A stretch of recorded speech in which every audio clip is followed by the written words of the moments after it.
आज मैं आपको बिजनेस के 4 पी बताऊंगा। पहला होता है प्रोडक्ट।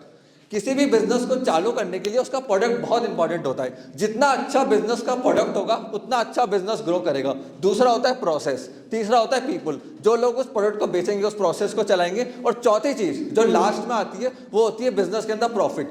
एक चीज का ध्यान रखना, दुनिया में ऐसा कोई बिजनेस नहीं है जो प्रॉफिट के बिना सरवाइव कर सके। VC funding, IPO limited time तक मिलती है, बैंक लोन भी लिमिटेड टाइम तक ही मिलता है। बिजनेस को प्रॉफिट जनरेट करने पड़ते हैं, तभी जाके वो स्केल कर पाते हैं, सस्टेन कर पाते हैं। तो सबसे पहले बात करते हैं प्रोडक्ट के बारे में कि प्रोडक्ट क्यों जरूरी है। देखिए, जब भी हम बिजनेस को चालू करते हैं ना, आपको वो चीज मार्केट के अंदर लेकर आनी है जो कस्टमर की डिमांड की है, ना कि जिसको आप पसंद करते हो। इस चीज का ध्यान रखना। आपका कस्टमर पैसा गेन कैसे करता है, उससे फायदा क्या होगा मैं आपको बताता हूं।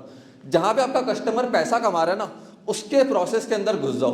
उससे क्या होगा, लेट सपोज आपका कस्टमर 200 रुपए कमा रहा है, आपने एक टेक्नोलॉजी बनाई जिससे उसके 200 रुपए के प्रॉफिट को आप 400 रुपए कर सकते हो। आपको सिर्फ कस्टमर से 100 रुपए एक्स्ट्रा चार्ज करना है, जो 200 रुपए का एक्स्ट्रा प्रॉफिट आपने उसको कमा के दिया है।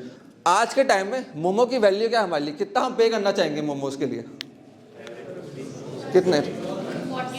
40 रुपीज, 50 रुपीज। वह मोमो वो प्लेट 200 रुपए की बेच रहा था, 150 रुपए की बेच रहा था। अल्टीमेटली इनकी फ्रेंचाइजी लॉस के अंदर चलेगी, प्रोसेस को स्केल नहीं कर पाए।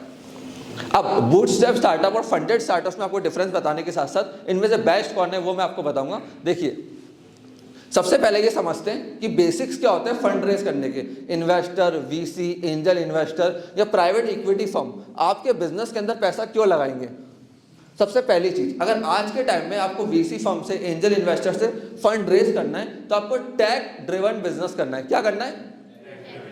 टेक्नोलॉजी होनी चाहिए। ओला, ओयो, जीरोडा, जोहो, ये सारे टेक्नोलॉजी के बिजनेस है जो इजीली टेक्नोलॉजी की मदद से स्केल अप करे जा सकते हैं। ज्यादा मैन पावर बढ़ाने की जरूरत नहीं है। दूसरी चीज, इन्वेस्टर देखता है मार्केट साइज। उबर, ओयो, जोमैटो, इनका मार्केट साइज बहुत बड़ा है। आज के टाइम में ऐसा कौन है यहाँ पे जो बाहर नहीं खाता? सबको क्रेविंग्स होती है, सब बाहर खाते हैं। वन हेल्थ कॉन्शियस, बट आपके लिए भी काफी हेल्थ कॉन्शियस रेस्टोरेंट्स आ गए मैम आज के टाइम में। तीसरी चीज, इन्वेस्टर देखता है स्ट्रॉन्ग टीम। देखो, अगर आप एक टेक का बिजनेस ला रहे हो ना, आपके पास टेक्नोलॉजी के पर्सन नहीं है, टेक की टीम नहीं है, आप उसको नहीं बिल्ड कर सकते। इस चीज का ध्यान रखना। चौथी चीज इन्वेस्टर देखता है वो है आरओआई, मतलब इन्वेस्टर का पैसा कैसे रिटर्न होगा। एक कैलकुलेशन से मैं आपको एग्जांपल देता हूँ, छोटी सी कैलकुलेशन है। लेट सपोज आप एक स्टार्टअप चला रहे हो जहां पे आपको 100 वीडियो एडिटर चाहिए। अब 1 साल तक आपके पास कोई रेवेन्यू जनरेशन नहीं होगा, तो आप इन्वेस्टर के पास फंडिंग के लिए गए। अब इन्वेस्टर आपसे पूछेगा कि एक वीडियो एडिटर की सैलरी कितनी है, वो ही आ गई 30,000 रुपए। तो 1 साल में कितना पे करना है? 3,60,000। एडिटिंग का सिस्टम भी लेना पड़ेगा, अगर एडिटर आ रहा है तो कितने का आएगा वो? लाख रुपए का। मिसलिनियस एक्सपेंस भी होंगे उसके, चाय कॉफी, सिस्टम खराब हो गया, सिस्टम क्रैश हो गया, लाइट के एक्सपेंसेस, टीयर का एक्सपेंसेस, वो साल का कितना हो गया? 50,000 रुपए।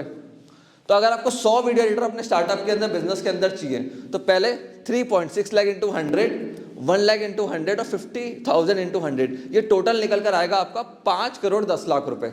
ये एक्सेल शीट के अंदर डेटा पूरा प्रिपेयर होता है, मंथ बाय मंथ इसमें एक्सपेंसेस डाले जाते हैं। आप भी अपने जब बिजनेस को चालू कर रहे हो, प्राइवेट लिमिटेड बना के अपने जो मेन बंदे हैं, जो मेन एम्प्लॉयज हैं, जो लगता है कि यार ये पर्सन अगर मेरी कंपनी में 10 साल टिक गया ना, 10 साल 5 साल मैंने रोक लिया तो ये मेरे को 50 करोड़ का फायदा दे जाएगा, तो वहां पे आप उनको ईसॉप दे सकते हो जब आपके पास सैलरी बांटने के लिए कैश फ्लो ना हो। आईआईएम के अंदर मैं था, स्ट्रेटेजिक मैनेजमेंट मैंने वहां से करी है, तो हमारे प्रोफेसर्स ने हमें एक चीज समझाई थी, और जितने भी कंपनीज के सीईओज आते थे, कि अगर आज के टाइम में आप फास्ट मूव नहीं करोगे इंडस्ट्री के अंदर तो इन कंपनीज की तरह खत्म हो जाओगे। और ऐसे हजारों एग्जांपल्स है इंडिया के अंदर, वो कंपनीज जो 100 सालों से चलती आ रही थी खत्म हो गई।